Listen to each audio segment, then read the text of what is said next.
નમસ્કાર વિદ્યાર્થી મિત્રો, છેલ્લે આપણે દળ અને વજન વિશે વાત કરી હતી. દળ અને વજન આ બંને લાગે એક જેવું પણ ખરેખર આ બંને અલગ રાશિ છે. શામાં કયા એકમની અંદર આપણે દળ વજન માપી શકાય એમના એકમો વિશે વાત કરી હતી. બંને વચ્ચે શું તફાવત છે? બરાબર, દળ છે એ અચળ હોય છે, જ્યારે વજન છે એ ગુરુત્વાકર્ષણ બળ એક પ્રકારનું દર્શાવે છે. ગુરુત્વાકર્ષણ જે તે જગ્યાએ પદાર્થના જથ્થા પર લાગતું ગુરુત્વાકર્ષણ બળ દર્શાવે.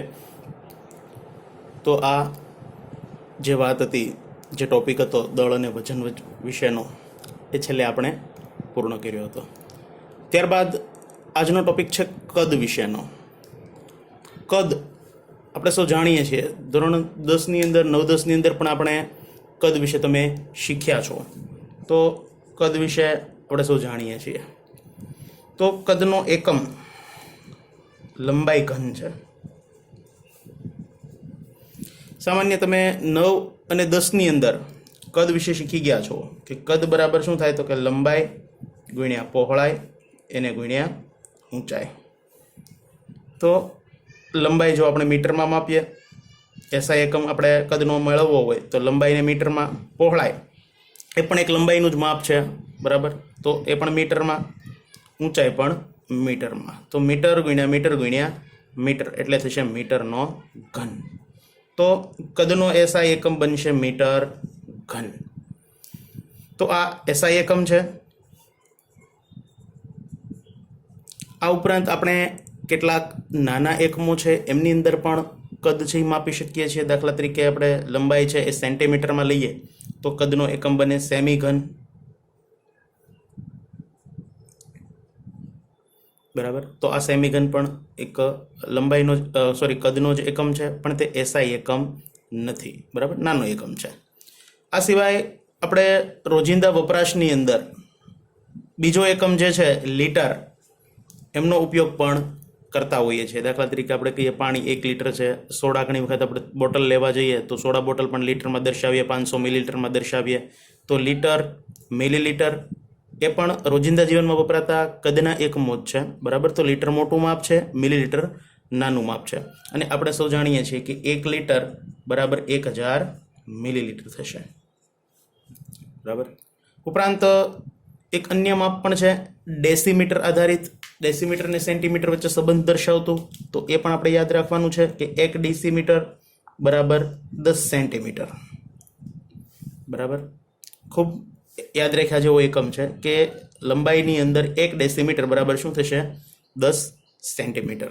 જો આપણે કદ છે એ લંબાઈ ગુણ્યા પહોળાઈ ગુણ્યા ઊંચાઈ એવી રીતના દર્શાવીએ તો આ કદને કઈ રીતના આપણે દર્શાવશું એમના વિશે શીખીએ. તો જો 1 ડેસીમીટર બરાબર આપણે જોયું કે 10 સેન્ટીમીટર. આમ તો અહીંયા અલગથી દર્શાવીએ સાઈડમાં.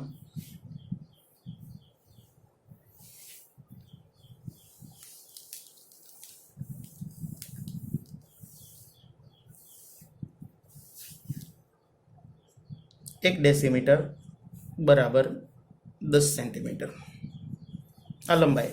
હજી આ બાજુ 1 ડેસીમીટર વડે ગુણી નાખીએ તો 1 ડેસીમીટર, તો આ બાજુ હજી 10 સેન્ટીમીટર વડે ગુણવા પડે આપણે 10 સેન્ટીમીટર.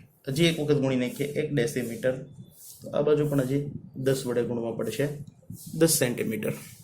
તો આ લંબાઈ 1 ડેસીમીટર બરાબર 10 સેન્ટીમીટર, પહોળાઈ 1 ડેસીમીટર બરાબર 10 સેન્ટીમીટર, ઊંચાઈ 1 ડેસીમીટર બરાબર 10 સેન્ટીમીટર. તો 1 ગુણ્યા 1 ગુણ્યા 1 એટલે કે થશે 1. આ 1 એને ગુણ્યા 1 એને ગુણ્યા 1 એટલે કે 1. પણ ડેસીમીટર એને ગુણ્યા ડેસીમીટર એટલે થશે ડેસીમીટરનો વર્ગ, અને એને ગુણ્યા પાછું ડેસીમીટર એટલે ડેસીમીટરનો ઘન. તો 1 ડેસીમીટર ક્યુબ અથવા ઘન બરાબર થશે 10 ગુણ્યા 10 ગુણ્યા 10. 10 ગુણ્યા 10 100 ગુણ્યા 10 એટલે 1000. સેન્ટીમીટર ગુણ્યા સેન્ટીમીટર, સેન્ટીમીટરનો વર્ગ એને ગુણ્યા હજી 1 સેન્ટીમીટર એટલે સેન્ટીમીટરનો ઘન. તો એ ખૂબ અગત્યનો બીજો એકમ પણ મળ્યો આપણને કે 1 ડેસીમીટર બરાબર 1000 સેન્ટીમીટરનો ઘન થશે, બરાબર. તો આ એકમ પણ દરેકે યાદ રાખ્યા જેવો છે. રોજિંદા જીવનની અંદર આપણે મોટાભાગે લીટર, મિલીલીટર આવા એકમો છે એ વિશેષ પ્રમાણમાં આપણે એનો ઉપયોગ કરતા હોઈએ છીએ. ઉપરાંત પ્રયોગશાળાની અંદર પણ આપણે અલગ અલગ સાંદ્રતાના દ્રાવણો તૈયાર કરવાના થાય ત્યારે કદ છે એ ખૂબ ઉપયોગી છે. તો નિશ્ચિત પ્રમાણમાં નિશ્ચિત કદ ધરાવતું દ્રાવણ જો તૈયાર કરવું હોય તો એમના માટે અલગ અલગ સાધનો છે એ વપરાતા હોય છે. તમને ટેક્સ્ટ બુકની અંદર એ સાધનોની આકૃતિ પણ આપેલી છે. અત્યારે સ્કૂલ બંધ હોવાના કારણે આપણે એ તમને દેખાડી નથી શક્યા, નહીં તો દર વખતે આપણે આ દરેક સાધનો છે એ દેખાડતા હોઈએ છીએ કે આવી રીતના આમ કદ માપી શકાય. તો પ્રયોગશાળાની અંદર બ્યુરેટ છે, પીપેટ છે, અંકિત નળાકાર છે, તો એમની મદદથી આપણે કદ માપી શકતા હોઈએ છીએ. તો એ બધાની આકૃતિ છે એ તમને ટેક્સ્ટ બુકની અંદર દર્શાવેલી છે. ખૂબ યાદ રાખજો, પ્રયોગશાળામાં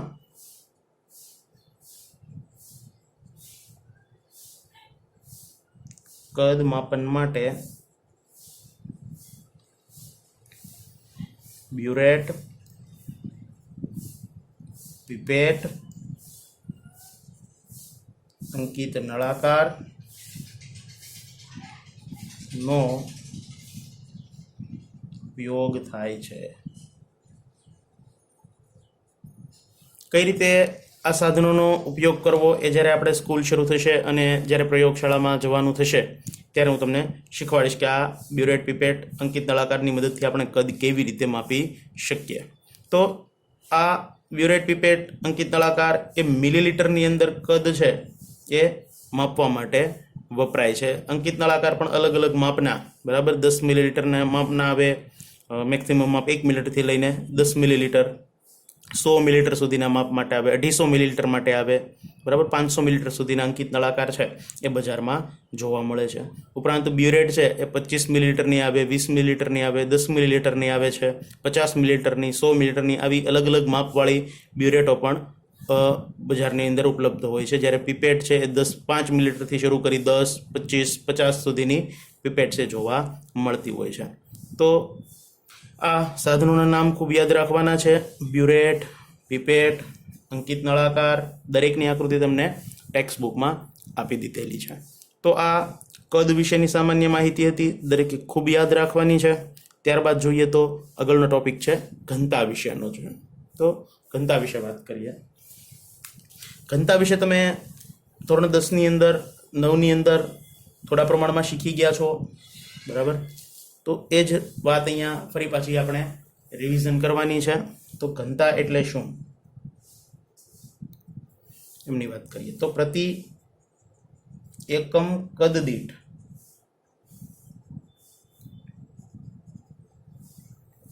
પદાર્થનો દળ ને ઘનતા કહે છે.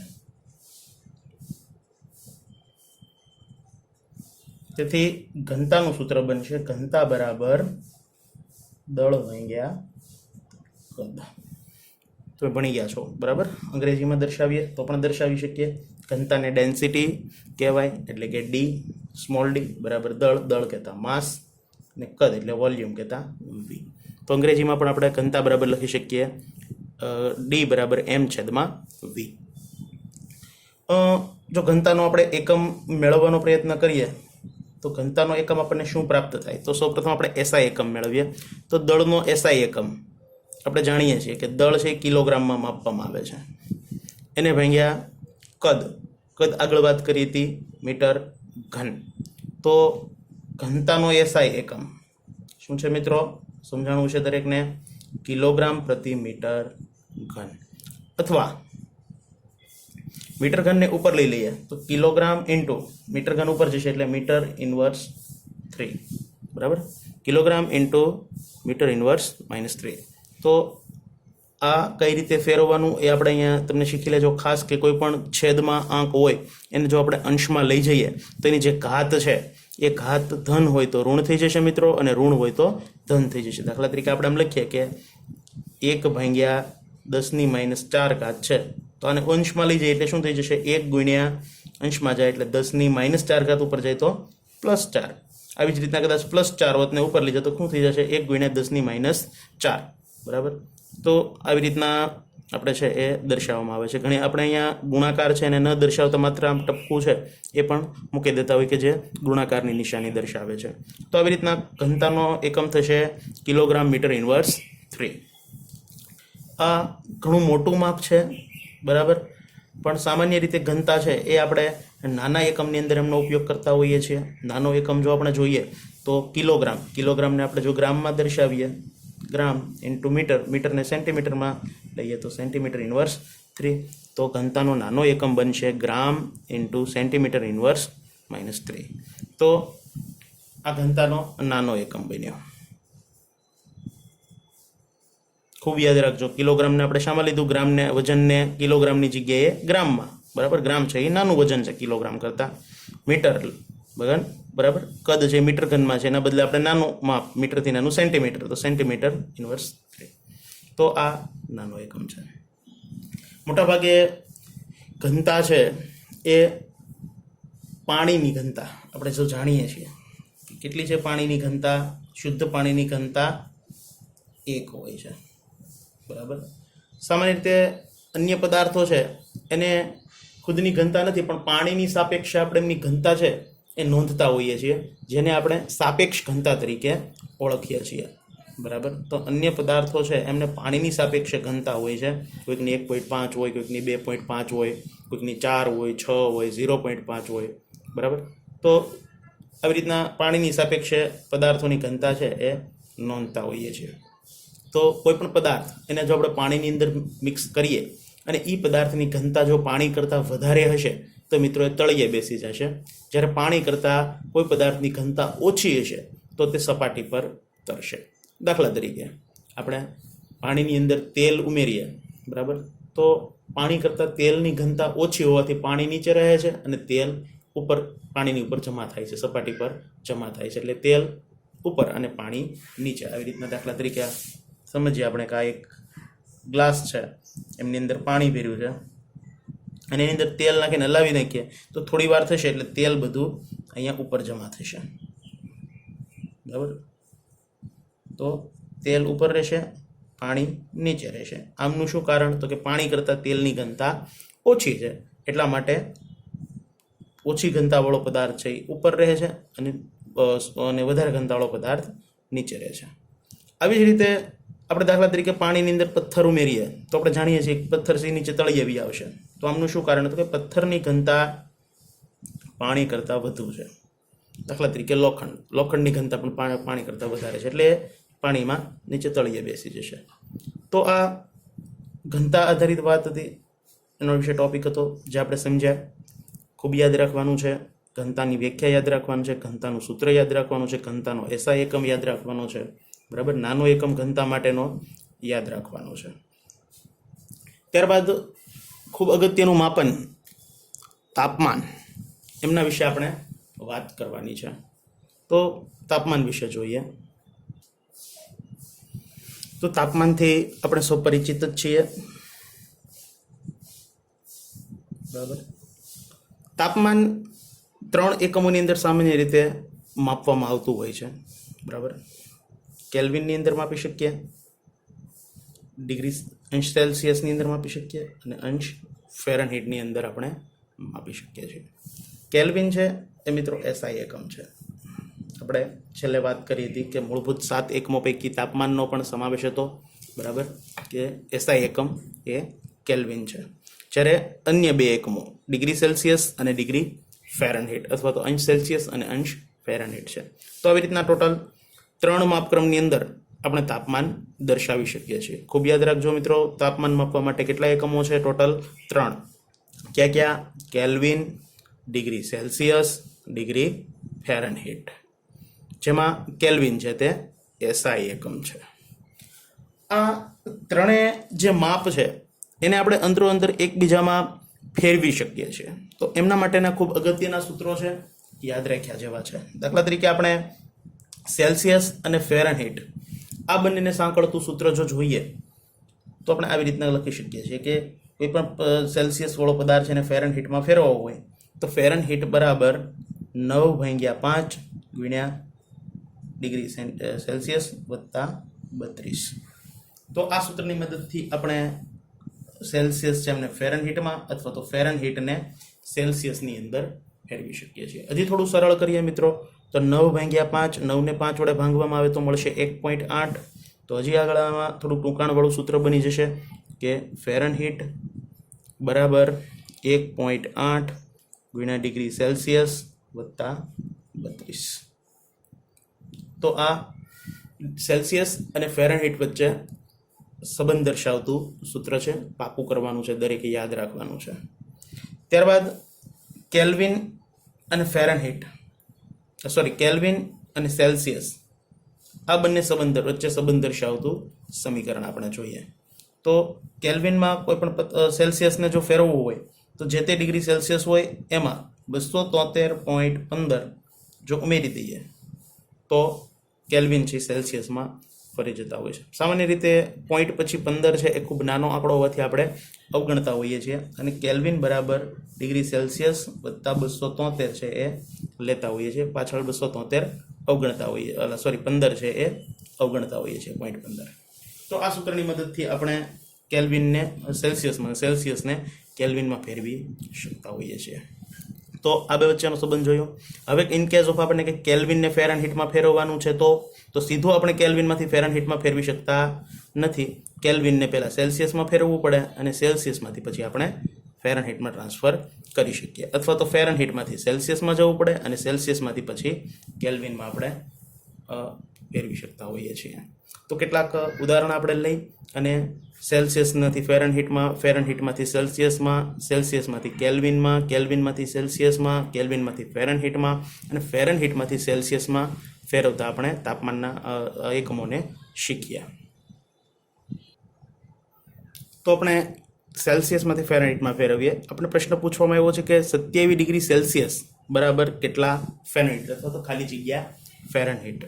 તો આપણે સેલ્સિયસમાંથી ફેરનહીટમાં ફેરવવાનું છે. તો આપણા આગળ સૂત્ર હતું કે ફેરનહીટ બરાબર 1.8 ગુણ્યા ડિગ્રી સેલ્સિયસ વત્તા 32. આ સૂત્રની અંદર મૂકીએ તો 1.8 સેલ્સિયસ આપી દીધા છે આપણને કેટલા 27. તો 27 વત્તા 32. તો ફેરનહીટ બરાબર થશે 1.8 ને 27 વડે ગુણી અને 32 એમાં ઉમેરી દઈએ.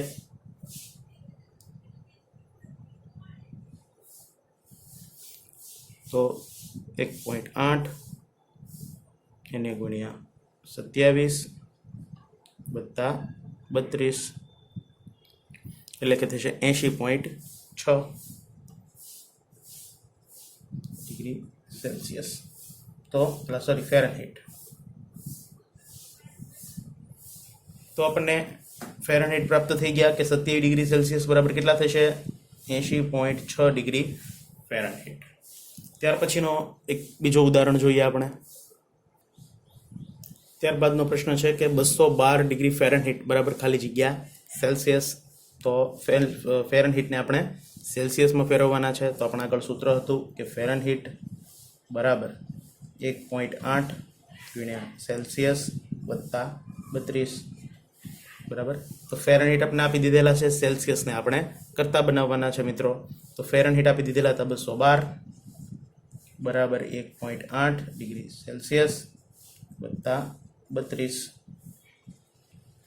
તો આ +32 છે બરાબરની આ સાઈડ આવે એટલે 212 માંથી બાદ થઈ જશે. 212 ઓછા 32 બરાબર થશે 1.8 ગુણ્યા ડિગ્રી સેલ્સિયસ. 212 માંથી 32 બાદ કરીએ અથવા તો હજી થોડુંક આગળ ચાલી નાખીએ. આ 1.8 બરાબરની આ સાઈડ આવે એટલે આમના છેદમાં આવશે બરાબર. તો સેલ્સિયસને કરતા બનાવવા માટે આપણે શું કર્યું મિત્રો 32 છે ને બરાબરની આ સાઈડ મોકલા એટલે 212 માંથી બાદ થઈ ગયા અને ત્યારબાદ 1.8 ને આ બાજુ લાવો એટલે ક્યાં આવશે એમના છેદમાં. તો ડિગ્રી સેલ્સિયસ બરાબર આપણને શું પ્રાપ્ત થયું 212 ઓછા 32 એને ભાગ્યા 1.8 એટલે સેલ્સિયસમાં રૂપાંતર થઈ જશે એમનું. ગણતરી કરીએ આપણે તો 212 ઓછા 32 180 એને ભાગ્યા 1.8 એટલે કે 100 બરાબર.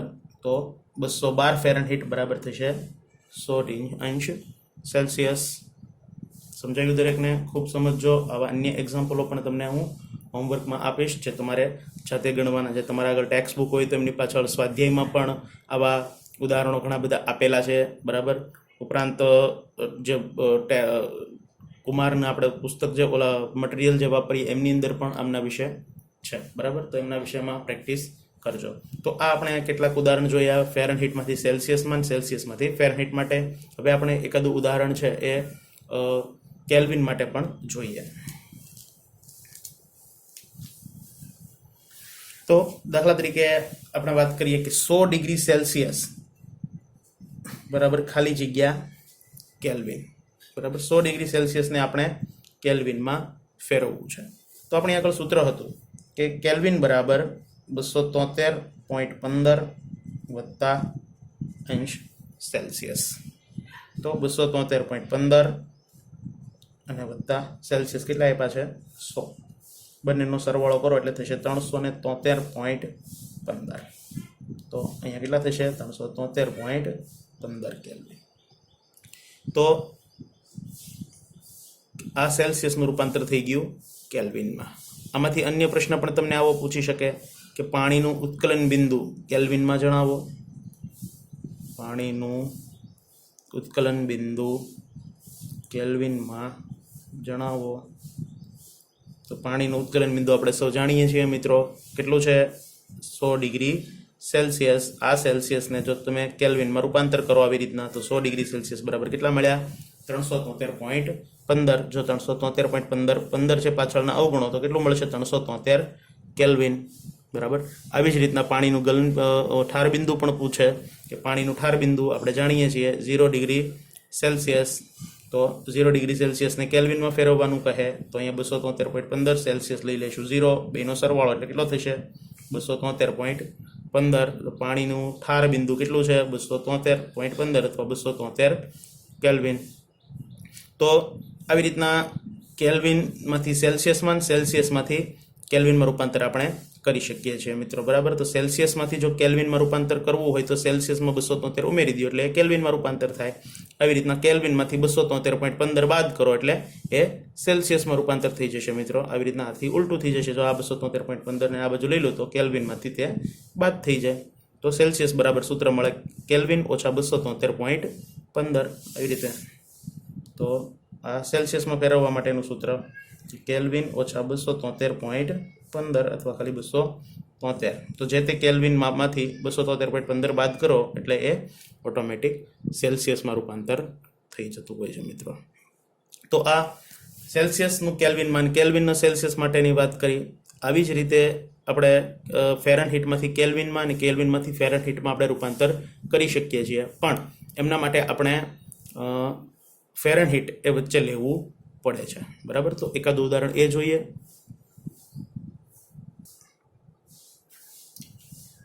તો આપણે એક કિંમત આપી છે કે 50 ડિગ્રી ફેરનહીટ બરાબર ખાલી જગ્યા કેલ્વિન। મિત્રો આપણે ફેરનહીટમાંથી સીધું કેલ્વિનમાં રૂપાંતર કરી શકીએ એવું કોઈ સૂત્ર આપણી આગળ છે નહીં। તો ફરજિયાત આપણે ફેરનહીટને પહેલાં સેલ્સિયસમાં અને સેલ્સિયસમાંથી કેલ્વિનમાં રૂપાંતર કરવું પડે। તો ફેરનહીટમાંથી રૂપાંતર કરશું સેલ્સિયસમાં અને સેલ્સિયસમાંથી કેલ્વિનમાં, બરાબર।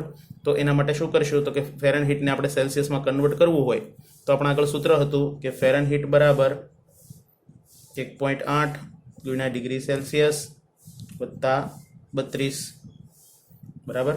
તો આપણે ફેરનહીટ આપી દીધા છે 50, તો 50 ફેરનહીટ બરાબર 1.8 ગુણ્યા સેલ્સિયસ વત્તા 32।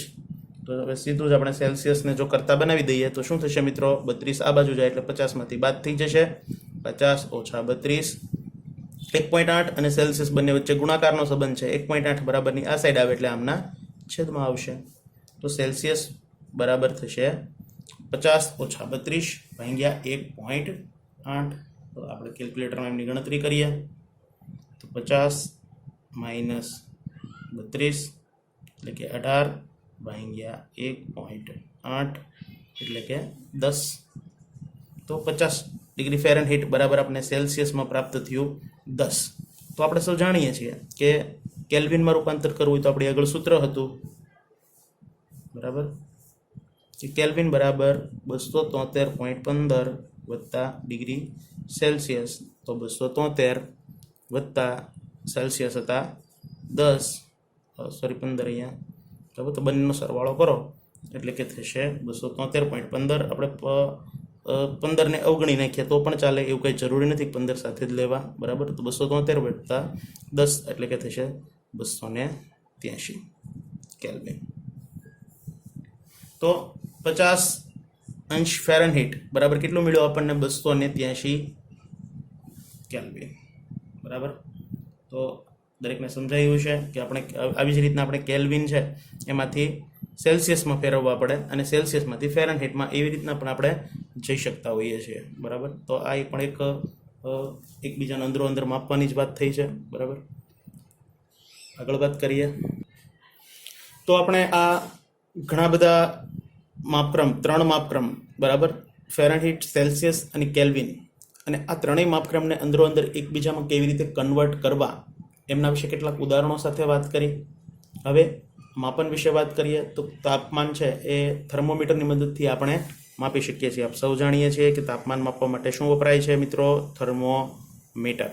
તો બજારની અંદર અલગ અલગ પ્રકારના થર્મોમીટર છે એ ઉપલબ્ધ હોય છે. ડૉક્ટરનું જે થર્મોમીટર હોય છે ફેરનહીટ માપક્રમમાં હોય છે. આપણે પ્રયોગશાળાની અંદર પદાર્થનું ઉત્કલન બિંદુ માપવા માટે, ગલન બિંદુ માપવા માટે પણ આપણે થર્મોમીટરનો ઉપયોગ કરીએ છીએ. તો એ જે થર્મોમીટર છે એ કેલ્વિન માપક્રમના હોય છે, સેલ્સિયસ માપક્રમના પણ સાથે સાથે હોય છે, બરાબર. તો 0 ડિગ્રી સેલ્સિયસથી લઈ અને 100 ડિગ્રી સેલ્સિયસ સુધીના થર્મોમીટર પણ બજારમાં ઉપલબ્ધ હોય છે, બરાબર.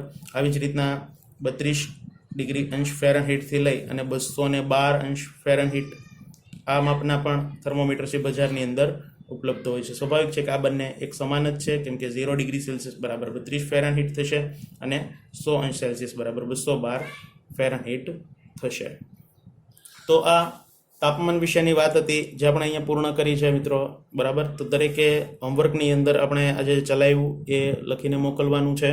કદ એટલે શું, કદ વિશેની જે વાત કરીએ આખો ટોપિક, ત્યારબાદ ઘનતા વિશેનો ટોપિક, એની વ્યાખ્યા, સૂત્ર, કદનું નાનું સૂત્ર, બરાબર, એમનો એસઆઈ એકમ, ત્યારબાદ તાપમાન માટેનો એસઆઈ એકમ, એમના જે 3 માપક્રમ છે તે અંદરો અંદર એકબીજાની જે આપણે કન્વર્ટ કર્યા તે ગણતરીઓ છે, બરાબર. તો આ બધું 2 વાર લખી અને દરેકે મોકલવાનું છે.